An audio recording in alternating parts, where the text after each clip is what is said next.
Hello, good morning, जोहार। आज तारीख 7 अप्रैल, दिन है रविवार। समय हो चला झारखंड की प्रमुख बड़ी खबरों को जानने का, लेकिन उससे पहले अभी तक आपने चैनल को सब्सक्राइब नहीं किया तो चैनल को सब्सक्राइब कर लीजिए, वीडियो को एक लाइक कर दीजिए। चलिए जानते हैं झारखंड की प्रमुख बड़ी खबरों को। झारखंड में झुलसाने लगी गर्मी, कई जिलों में पारा पहुंचा 42 डिग्री। जानिए कब मिलेगी राहत। झारखंड में गर्मी ने अपनी झलक दिखानी शुरू कर दी है।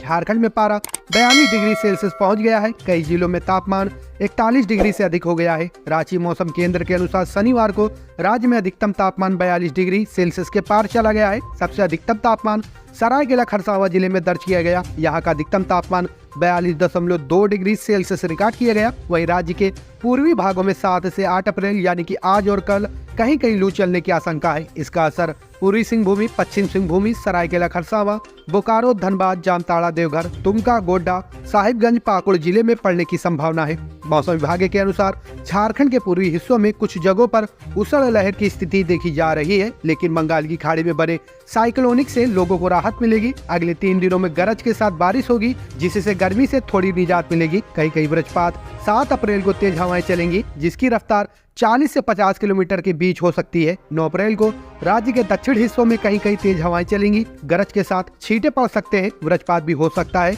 रांची मौसम केंद्र के अनुसार राज्य में अगले 2 दिनों के दौरान अधिकतम तापमान में कोई बड़े बदलाव की संभावना नहीं है। इसके बाद अगले 3 दिनों के दौरान इसमें 4 से 5 डिग्री सेल्सियस की गिरावट होने की संभावना है। झारखंड के बोकारो में स्टील प्लांट में लगी आग, 23 कर्मचारी की हालत गंभीर, अस्पताल में भर्ती। झारखंड स्थित बोकारो स्टील प्लांट में शनिवार सुबह भीषण आग लग गई। आग से प्लांट में अफरा तफरी मच गई। इसकी चपेट में आए 23 कर्मचारी की हालत गंभीर है, उन्हें अस्पताल में भर्ती कराया गया है। बोकारो स्टील प्लांट में शनिवार सुबह लगी भीषण आग से steel authority of India limited के अधिकारियों ने बयान जारी किया है। उन्होंने बताया कि गैस पाइपलाइन में रखरखाव का काम चल रहा था। पाइपलाइन में कंप्रेसर को बदला जा रहा था। इस पाइपलाइन से हॉट स्ट्रिप मिल की रीहीटिंग भट्टी में गैस आपूर्ति की जाती है। इस पाइपलाइन में बची हुई नेफ्ता, सल्फर, टार आदि थे, जो कि ज्वलनशील पदार्थ थे, जिनके कारण आग लगी। आग का धुआं पूरी पाइपलाइन में फैला। उन्होंने कहा कि उस समय पाइपलाइन बंद थी, उसमें कोई गैस नहीं थी। घटना का पता चलते बचाव दल को पहुंचाया गया और आग पर काबू पा लिया गया, लेकिन हॉट स्ट्रिप मिल की रीहीटिंग फर्नेस क्षेत्र में काम करने वाले कुछ संविदा कर्मचारी धुएं की चपेट में आ गए। इस घटना में जान की हानि नहीं हुई है। सेल अधिकारी की ओर से जारी किए गए बयान में कहा गया है कि गैस विश्लेषक का उपयोग करके जांच की गई थी। गैस रिसाव जैसी कोई समस्या नहीं थी। हालांकि आग लगने की वजह ढूंढी जा रही है। अधिकारियों ने कहा कि कर्मचारियों को सुरक्षा के लिए हर सुरक्षा प्रोटोकॉल के बारे में समझाया जाता है। टोरंटो में नक्सलियों ने किया चुनाव का बहिष्कार, पोस्टरबाजी के जरिए लोगों से की अपील। पश्चिम सिंहभूम जिले में लोकसभा चुनाव से पहले नक्सलियों ने एक बार फिर से चुनाव बहिष्कार के लिए जनता से अपील करना शुरू कर दिया है। इसको लेकर नक्सलियों ने टोरंटो थाने के अति नक्सल प्रभावित लक्ष्मीवती, पडराईबेड़ा, डुमुरजुआ, बड़ा लुइया और छोटा लुइया आदि क्षेत्रों में पोस्टर बैनर लगाया है। शनिवार की रात नक्सलियों के द्वारा नक्सल प्रभावित क्षेत्र के स्कूल, पेड़, दीवार सहित अन्य इलाकों में पोस्टर व बैनर लगाकर चुनाव का बहिष्कार करने का आह्वान किया है। नक्सलियों ने पोस्टर बैनर लगाकर लोगों से वोट नहीं देने की अपील की है। नक्सलियों के द्वारा किए गए इस पोस्टरबाजी से लोकतंत्र के महापर्व में आतंक और भय का माहौल खड़ा करने की कोशिश की जा रही है। पुलिस प्रशासन की पूरी कोशिश है कि जनता भयमुक्त वातावरण में लोकसभा चुनाव में मतदान करे और देश को लोकतांत्रिक रूप से मजबूत करे। इस संबंध में जानकारी देते हुए पुलिस अधीक्षक आशुतोष शेखर ने कहा कि टोरंटो थाना क्षेत्र में कुछ जगह नक्सलियों ने पोस्टर व बैनर लगाकर अपनी उपस्थिति दर्ज कराना चाहते हैं। इसकी जानकारी होते ही पुलिस व सुरक्षा बल के जवान संबंधित क्षेत्र में पहुंचकर पोस्टर बैनर को जब्त कर रहे हैं। सुरक्षा बलों की लगातार कार्रवाई से नक्सली बौखला गए हैं। इसको लेकर टोरंटो गोइलकेरा थाना क्षेत्र में लगातार सुरक्षा बलों का नक्सल विरोधी अभियान जारी है, जिसमें सुरक्षा बलों को कामयाबी मिल रही है। ग्रेजुएट के लिए यहां निकली सरकारी नौकरी, डायरेक्ट होगी भर्ती। झारखंड हाईकोर्ट में असिस्टेंट व क्लर्क के 410 पदों पर सीधी भर्ती की शॉर्ट नोटिस जारी की गई है। आवेदन की प्रक्रिया फिलहाल शुरू नहीं हुई है। 10 अप्रैल से रजिस्ट्रेशन शुरू होंगे, तभी पूरी डिटेल्स नोटिस भी जारी की जाएगी। जो उम्मीदवार इस सरकारी नौकरी को करने के लिए इच्छुक हैं और अप्लाई करना चाहते हैं, वे झारखंड हाईकोर्ट की आधिकारिक वेबसाइट jharkhandhighcourt.nic.in पर जाकर अप्लाई कर सकेंगे। आवेदन करने की आखिरी तारीख 9 मई तय की गई है। अभ्यर्थियों का चयन लिखित परीक्षा और स्किल टेस्ट से होगा। इन पदों पर आवेदन करने वाले उम्मीदवारों के पास ग्रेजुएशन की डिग्री होना चाहिए। साथ ही कंप्यूटर का ज्ञान, अच्छी टाइपिंग स्पीड होनी चाहिए। हालांकि शैक्षणिक योग्यता से संबंधित पूरी जानकारी नोटिफिकेशन जारी होने के बाद पता चलेगा। टोटल 410 पदों को भरा जाएगा। आयु सीमा की बात करें तो 21 साल से 35 साल तय की गई है। वहीं सरकारी नियमों के अनुसार आरक्षित वर्ग के उम्मीदवारों को छूट दी जाएगी। पहली बार जेएमएम के केंद्रीय कार्यालय पहुंची कल्पना सोरेन। 21 अप्रैल को आयोजित महारैली पर चर्चा। पूर्व मुख्यमंत्री हेमंत सोरेन की पत्नी व गांडी लोकसभा सीट की प्रत्याशी कल्पना सोरेन शनिवार को पहली बार जेएमएम के रांची स्थित केंद्रीय कार्यालय पहुंची। कल्पना सोरेन ने 21 अप्रैल को धुर्वा के शहीद मैदान में आयोजित इंडिया गठबंधन की महारैली को लेकर जिला स्तर के कार्यकर्ताओं से मुलाकात की। उन्होंने इस महारैली में कार्यकर्ताओं को बढ़ चढ़कर हिस्सा लेने को कहा। इस बैठक में 7 जिलों रांची, गुमला, खूंटी, लोहरदगा, चतरा, सिमडेगा और लातेहार के जिला अध्यक्ष पहुंचे थे। वहीं कार्यालय में अभिषेक कुमार पिंटू भी मौजूद थे। केंद्रीय कार्यालय से बाहर निकलते समय कल्पना सोरेन ने कहा कि समय कम होने की वजह से आज ज्यादा बात नहीं हो पाएगी। उन्होंने कहा कि हेमंत जी के सपने को केंद्र सरकार ने बीच में बाधित कर दिया। उलगुलान के साथ आगे बढ़कर पूरे देश को बताएंगे कि किस तरह केंद्र सरकार झारखंड के साथ सौतेला व्यवहार कर रही है। कहा कि इन लोगों ने संवैधानिक पद पर बैठे हेमंत जी और अरविंद केजरीवाल जी को जेल में डाला है। गढ़वा में ट्रैक्टर और कमांडर जीप में टक्कर, 12 बाराती गंभीर रूप से घायल, 2 की हालत गंभीर। डाल्टनगंज रेफर। बड़ी खबर गढ़वा से, जहां जिले के भंडरिया थाना क्षेत्र के बड़गढ़ भंडरिया मुख्य मार्ग पर नौका गांव के पास ट्रैक्टर और कमांडर जीप में सीधी टक्कर हो गई। हादसे में 12 बाराती गंभीर रूप से घायल हो गए। घटना के बाद लोगों ने सभी घायलों को भंडरिया सामुदायिक स्वास्थ्य केंद्र में भर्ती कराया। वहीं गंभीर रूप से घायल 2 लोगों को सदर अस्पताल डाल्टनगंज रेफर कर दिया गया है। जानकारी के अनुसार रंका थाना क्षेत्र के बरवाही गांव के रहने वाले सभी बाराती छत्तीसगढ़ राज्य के कुर्डी गांव में 6 का बरछिया कर लौट रहे थे। इसी दौरान भंडरिया थाना क्षेत्र के बड़गढ़ भंडरिया मुख्य मार्ग पर नौका गांव के पास ट्रैक्टर और कमांडर जीप में टक्कर हो गई। दुर्घटना में 1 दर्जन बाराती गंभीर रूप से घायल हो गए। घटना के बाद लोगों ने सभी घायलों को भंडरिया सामुदायिक स्वास्थ्य केंद्र पहुंचाया। वहीं गंभीर रूप से घायल 2 लोगों को सदर अस्पताल डाल्टनगंज रेफर कर दिया गया है। वहीं कमांडर जीप के परखच्चे उड़ गए। घटना के बाद चालक ट्रैक्टर लेकर मौके से फरार हो गया है। झारखंड के रामगढ़ जिले में सड़क हादसे में एक व्यक्ति की मौत, 12 अन्य घायल। झारखंड के रामगढ़ जिले में शनिवार को राष्ट्रीय राजमार्ग 33 पर एक ट्रक ने 5 वाहनों से टकरा जाने के कारण एक व्यक्ति की मौत हो गई, जबकि 12 घायल हो गए। आपको बता दें, पुलिस ने बताया है कि यह हादसा झारखंड की राजधानी रांची से करीब 45 किलोमीटर दूर चुटुपालू घाटी में हुआ। रामगढ़ के थाना प्रभारी अजय कुमार साहू ने कहा, ट्रक चालक वाहन पर नियंत्रण खो बैठा और ट्रक ने 2 कारों, 1 बस एवं 2 मोटरसाइकिल में टक्कर मार दी। एक व्यक्ति की मौत हो गई, जबकि 12 अन्य घायल हो गए। उन्होंने बताया कि घायलों को सदर अस्पताल में भर्ती कराया गया है।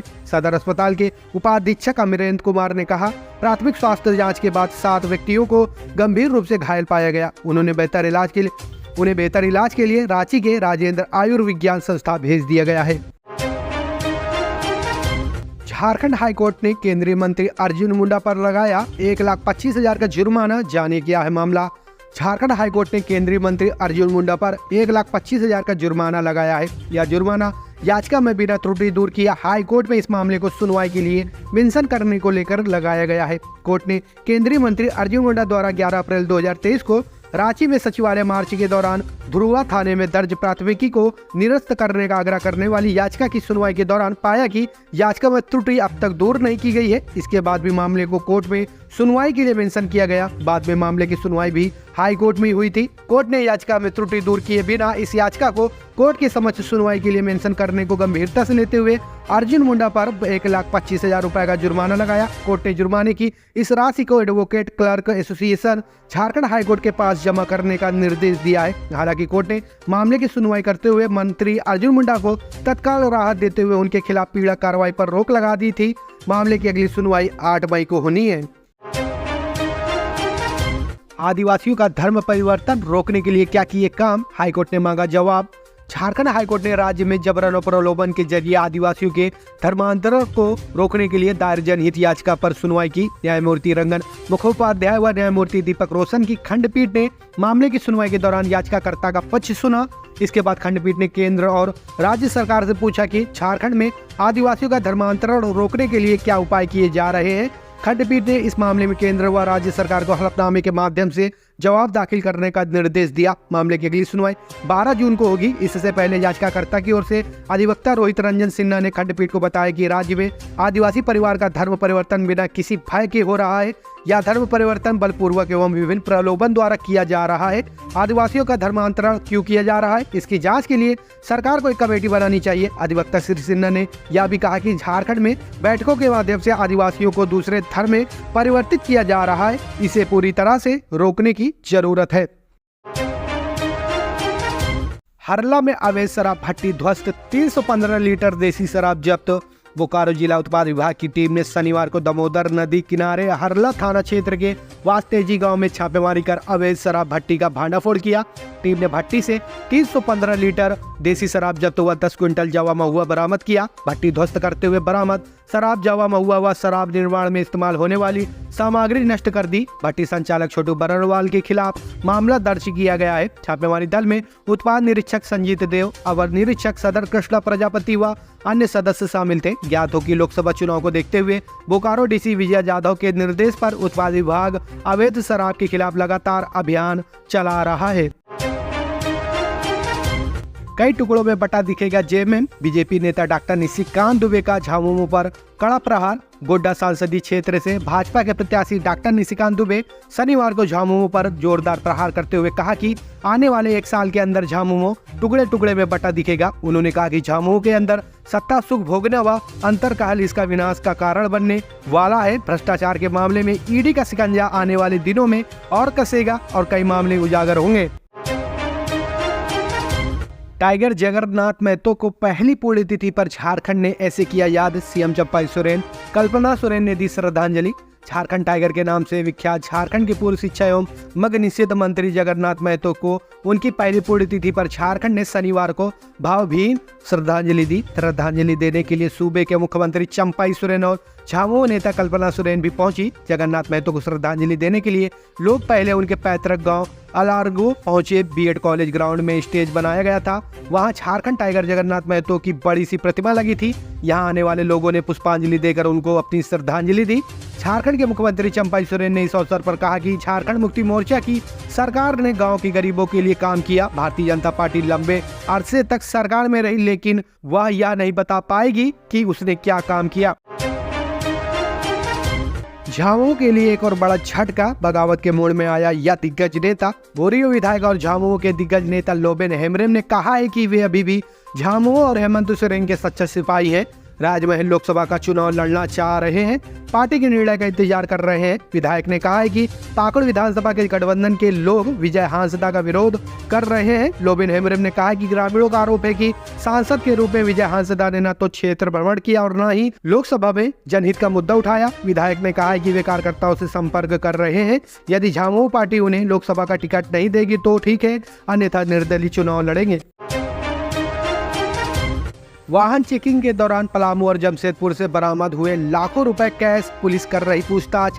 लोकसभा चुनाव को देखते हुए झारखंड की पुलिस अलर्ट मोड में है। राज्य की सीमावर्ती इलाकों में पुलिस लगातार जांच अभियान चला रही है। इसी कड़ी में शनिवार को भी जमशेदपुर और पलामू पुलिस ने अलग अलग जगहों पर वाहन जांच अभियान चलाया। इस दौरान आदित्यपुर थाना क्षेत्र के टोल प्लाजा के पास एक कार से पुलिस की एसएसटी टीम ने 22,30,000 रुपए बरामद किया, जबकि दूसरी तरफ पलामू में पुलिस ने एक स्कॉर्पियो से 15 लाख कैश बरामद किया है।